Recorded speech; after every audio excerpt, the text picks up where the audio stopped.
Salut tout le monde. Est-ce que tu as déjà entendu parler du cloud, mais tu sais pas vraiment c'est quoi? Tu entends souvent on dit Azure, AWS, Google Cloud partout, mais personne ne t'a jamais expliqué simplement en français.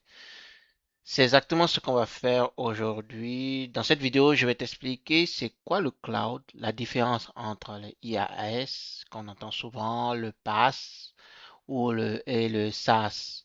Donc, et pourquoi les entreprises abandonnent leurs serveurs physiques pour passer à du cloud info-nuagique. Moi, c'est Abdul, je suis certifié AZ900, SC300 et là, je prépare le AZ104. Et sur cette chaîne, c'est fait pour apprendre, expliquer un peu c'est quoi le cloud et parler aussi des certifications de Microsoft en français avec des vrais labs, pas juste de la théorie. Si tu prépares les certifications comme le AZ900, le S7900, ou que tu veux juste comprendre comment Azure fonctionne, tu es au bon endroit. Donc, sans plus tarder, on va commencer. Donc, comme tu peux voir ici, j'ai préparé quelques slides qui vont un peu expliquer c'est quoi le cloud, les bases absolues à connaître, que ce soit dans Azure, que ce soit dans AWS ou autre. Donc, au programme, on va déjà définir le cloud, la différence quand on parle de on-premise vers cloud, de IaaS, de PaaS, de SaaS, du public, du privé, du hybrid. On parle aussi de CAPES, c'est-à-dire acheter ou louer. Qu'est-ce qu'on fait? Donc, je vais continuer ainsi. Et pour moi, le cloud, c'est quoi? Quand on dit le cloud, moi, c'est juste, le cloud, c'est juste le fait d'offrir un service, mais en passant par Internet. Qu'est-ce que ça veut dire? C'est-à-dire, aujourd'hui, j'ai besoin d'avoir un disque ou bien un espace où stocker mes photos. C'est un service cloud. On pourra prendre par exemple Google Drive. C'est un SaaS, Software as a Service. Donc, c'est un service cloud dans lequel tu peux stocker tes photos et autres. Donc, qu'est-ce que le cloud offre en général? En fait, ce que le cloud offre, c'est-à-dire le cloud offre, il y a ce qu'on appelle le SLA, c'est le Service Level Agreement, c'est-à-dire que c'est ce que, par exemple, je vais prendre par exemple Microsoft garantit la disponibilité. C'est-à-dire que le SLA, c'est comme, tu vas entendre parler souvent du SLA, c'est ce que Microsoft te garantit ou un service cloud te garantit entre toi et le service cloud. C'est-à-dire qu'il va te dire, par exemple, moi, je te garantis que tu auras toujours de la disponibilité, tu auras une performance et tu auras des supports, etc. Donc, dans le cloud, par exemple, au niveau de SLA, ce que Microsoft te garantit, par exemple, on a une haute disponibilité. Donc, quand on parle de haute disponibilité, c'est quoi? C'est-à-dire que, disons que tu as un site web qui est hébergé dans le cloud de Microsoft, donc ton site web sera toujours disponible. C'est-à-dire aujourd'hui, par exemple, on a souvent si tu hébergé ton site chez toi, donc s'il y a une coupure de courant, tu perds, ton site n'est plus accessible.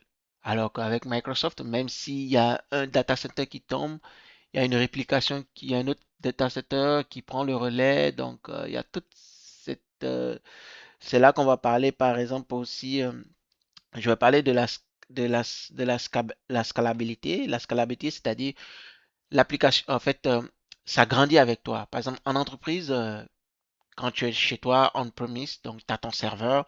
Donc aujourd'hui, tu veux augmenter de la puissance. Tu achètes la RAM, tu mets t'augmentes et tu augmentes la puissance. Alors que dans le cloud, pas besoin, tu peux scaler en fait. Aujourd'hui, j'ai par exemple, j'ai ma VM qui est là, j'ai besoin de 20 gigas de RAM. Tac, tac, dans les options, tu augmentes et tu augmentes la RAM. Il y a aussi l'élasticité. L'élasticité, c'est-à-dire que ton cloud, par exemple, ton site web peut s'adapter. C'est-à-dire, aujourd'hui, par exemple, disons que tu as un site web de vente et on tombe en temps de Noël et il y a une forte demande. Donc, tu peux régler ton site de telle sorte que, OK, quand mon CPU, quand il y a un nombre de types de requêtes qui est envoyé, je veux que tu augmentes la capacité. Tu vois un peu? Et quand il y a moins de demandes, je veux que tu diminues. Donc, c'est là qu'on parle de l'élasticité, en fait. C'est-à-dire qu'on peut moduler, je peux augmenter en fonction des métriques, en fait, en fonction des nombres de requêtes qui rentrent, en fonction de plusieurs choses qui rentrent en jeu. Et on a aussi le, dans le cloud, tu payes ce que tu consommes. Donc, je peux dire aujourd'hui, par exemple, dans mon cloud, je sais que j'utilise pas mon serveur les week-ends. Donc, je peux l'éteindre et je peux programmer le rallumer peut-être le lundi matin. Alors que quand tu es dans ton on-premise, il faut que ton serveur tourne H24. Donc, tu payes ce que tu consommes en fait. C'est un peu ça le but en fait. Donc, ce qu'il faut savoir aussi, c'est que le SLA, ça varie aussi en fonction du service. Donc, quand tu vas prendre le plateforme as a service, ou par exemple, Microsoft offre souvent le pourcentage de 99,9% de disponibilité. Mais le jour où, par exemple, Microsoft n'arrive pas à atteindre cette disponibilité, tu auras genre comme des crédits de retour ou bien des avantages sur certaines choses. Donc, pourquoi aujourd'hui, on va parler ici aussi de on-premise versus le cloud. Pourquoi beaucoup d'entreprises aussi migrent aussi vers le cloud? Voici la grande différence comme tu peux le voir ici. Donc, quand tu es on-premise, donc tu achètes les serveurs, tu achètes ton serveur, tu le montes, tu le fais de tout. Alors que dans le cloud, tu loues juste la ressource. Donc, tu as besoin de... Bon, j'ai acheté un serveur en physique, en on-premise chez moi, j'ai acheté un serveur. Après 2 mois, désolé, je sais plus quoi en faire. Alors que dans le cloud, tu démarres un projet, après 2 mois, tu as fini avec le projet, tu le supprimes et c'est fini. Passe à autre chose. Donc, il y a aussi le coût initial aussi, donc élevé aussi au niveau de CAPEX. Quand on parle de CAPEX, on parle donc l'équipement t'appartient et donc il faut l'évaluer, c'est-à-dire la dépréciation, il y a le coût à venir, l'entretien, donc il y a tout ça que tu dois pouvoir. Alors que quand tu es dans le cloud, c'est un paiement mensuel en fait, donc tu payes ce que tu consommes. Donc il y a aussi au niveau du on-premise aussi, il y a la maintenance par ton équipe. Donc en on-premise, donc il faut que tu gères les serveurs, la maintenance. Imagine s'il y a un problème au niveau du serveur, l'équipe TI doit remplacer les équipements, etc. Donc il y a tout ça. Alors que dans le cloud, rien. C'est géré par Microsoft. Toi, tout ce que tu as à faire, c'est juste déployer ton site web, utiliser ta ressource, c'est tout. Tu t'occupes de rien du tout. Donc, il y a aussi, au niveau du cloud, la différence, c'est quoi? La capacité. Donc, quand tu es en on-premise, donc, la capacité est fixe, limitée. Donc, alors que dans le cloud, c'est scalable à l'infini. Je veux 100 gigas de RAM aujourd'hui. That's it, je clique et les 100 gigas sont provisionnés. Donc, il y a la disponibilité aussi. Donc, quand tu es on-premise, c'est juste limité à ton réseau. Donc, sauf si tu mets en place un VPN et autres. Alors que quand tu es dans le cloud, c'est accessible partout dans le monde. Donc, les mises à jour aussi, quand tu es en on-premise, les mises à jour se font manuellement. Et quand tu es dans le cloud, tout est automatique, tout est géré par Microsoft. Donc, il existe trois modèles de cloud qu'on parle souvent de IaaS, de Platform as a Service et de SaaS. Qu'est-ce que ça veut dire? Donc, le IaaS, c'est le Infrastructure as a Service, c'est-à-dire que c'est l'infrastructure comme un service. Qu'est-ce que ça veut dire? Ça veut dire, je vais prendre l'analogie un peu comme une voiture. C'est-à-dire que quand tu prends un service comme le IaaS, tu possèdes la voiture en fait. Donc, tu dois faire l'entretien, tu dois gérer les réparations. Donc, tout ce que Microsoft te donne, c'est juste le moteur, le châssis, le reste, c'est à toi qui gères. Donc, tu dois gérer, enlever les pneus, remplacer des trucs. Donc, il y a l'entretien qui vient avec. Donc, dans Azure, dans la similitude, donc, dans Azure, par exemple, qu'est-ce que toi tu fais? Donc, tu vas juste dire, OK, je vais installer Windows, je vais installer les applications, je vais installer et je gère mes données. Et Microsoft, lui, va gérer le serveur, les réseaux, le stockage. Maintenant, quand on parle de plateforme as a service, donc, c'est-à-dire qu'on va prendre aussi la similitude comme la voiture. Donc, c'est comme une location de voiture. Donc, la location de voiture, la voiture est prête, entretenue. Toi, tout ce que tu as à faire, c'est conduire. Donc, tu conduis la voiture. Donc, c'est un peu comme ça. Microsoft gère tout ce qui est mécanique, tout ce qui est, tout ce que toi tu fais, c'est conduire. Donc, c'est un peu dans l'exemple dans Azure, c'est un peu comme le Azure App Services. App Services, donc c'est Microsoft gère l'OS, l'infrastructure, tout ce qui est en arrière, tout ce que toi tu as à gérer, c'est l'application, déployer ton application dedans, tes données, c'est tout. Et il y a aussi le SaaS, le Software as a Service. C'est comme un taxi. Tu montes dans le taxi, il te conduit où tu veux, donc tu touches pas au volant, tu croises les bras et tu roules. Donc, comme similitude, on peut parler de Microsoft 365, un peu comme Office 365 dans le cloud, Teams, voilà. Donc, tout ce que toi tu as à faire, c'est gérer juste les données et Microsoft gère tout le reste. Donc, ce qui est à retenir, c'est que plus on va vers le SaaS, moins tu gères l'infrastructure, moins tu croises les bras. Tout ce que tu as à gérer maintenant, c'est juste ta donnée que tu apportes. Un peu comme quand tu prends le Google Drive, c'est du software as a service. Donc,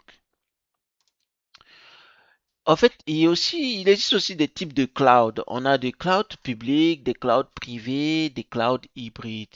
Qu'est-ce qu'on entend dans tout ça là? Donc, le cloud public, c'est par exemple un peu comme ce qu'on a avec Microsoft ou bien AWS et autres. Donc, c'est des clouds qui sont partagés entre plusieurs organisations. Donc, disons, j'ai une organisation A, j'ai une société, une organisation B, donc on est sur Azure, c'est des clouds qui sont partagés en fait. Donc, ce qui est intéressant, les avantages, c'est que tu n'as aucun matériel à acheter, c'est scalable et le prix est vraiment réduit, économique. Donc, comme, comme cloud public, on a Azure, on a AWS, on a Google Cloud, on a même le cloud de Alibaba.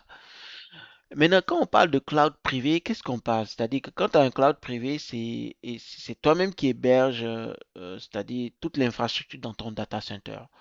Donc, c'est unique, c'est exclusivement utilisé par ton organisation. Donc, c'est-à-dire tu as un contrôle total, sécurité renforcée, et tu as...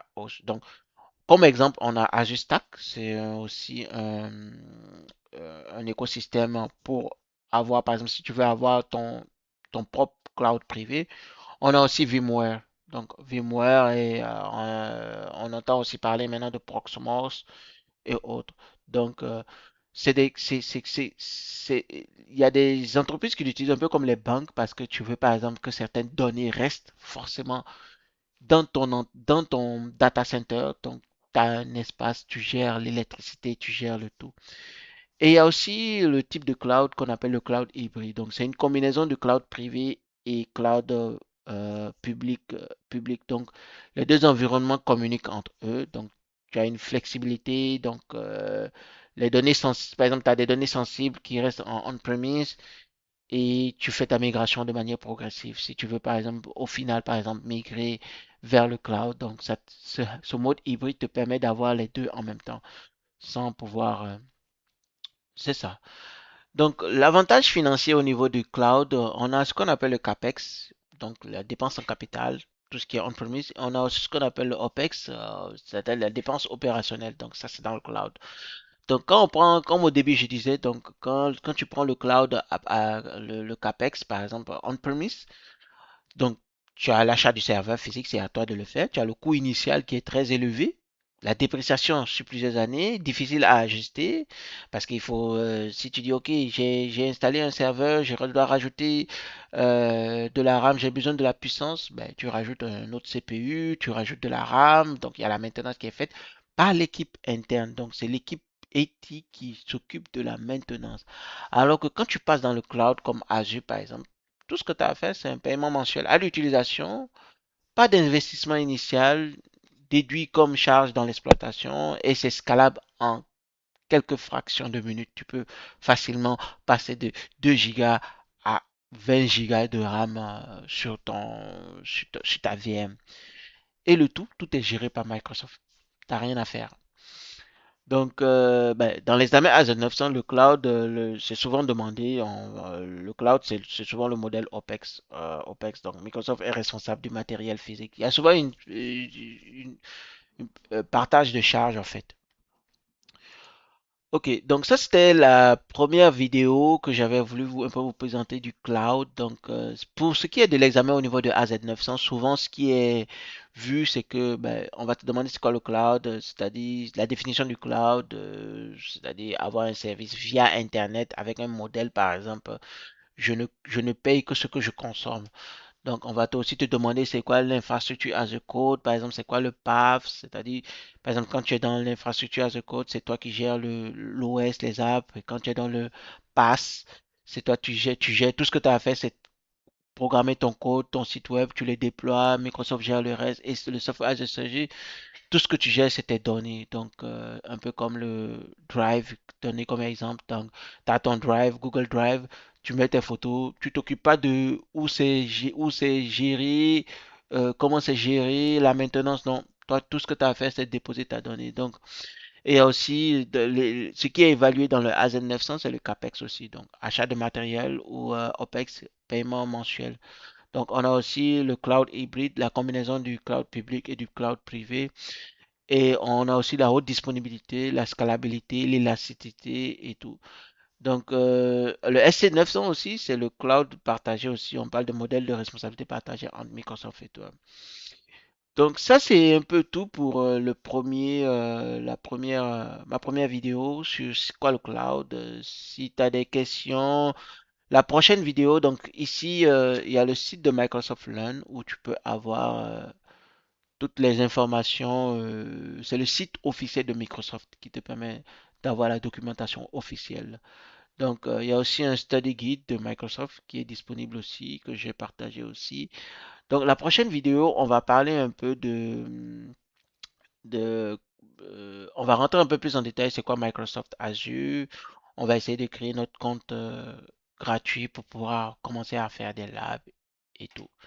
Merci, c'est tout pour ce jour et n'oubliez pas de vous abonner à ma chaîne. Donc, comme je disais, c'est ma première vidéo et voilà. Donc, la prochaine vidéo, on va parler un peu de Microsoft Azure. On va essayer de parler de c'est quoi les régions, les zones, les services principaux et peut-être on va faire aussi des labs et tout ça. Donc, merci et à la prochaine vidéo.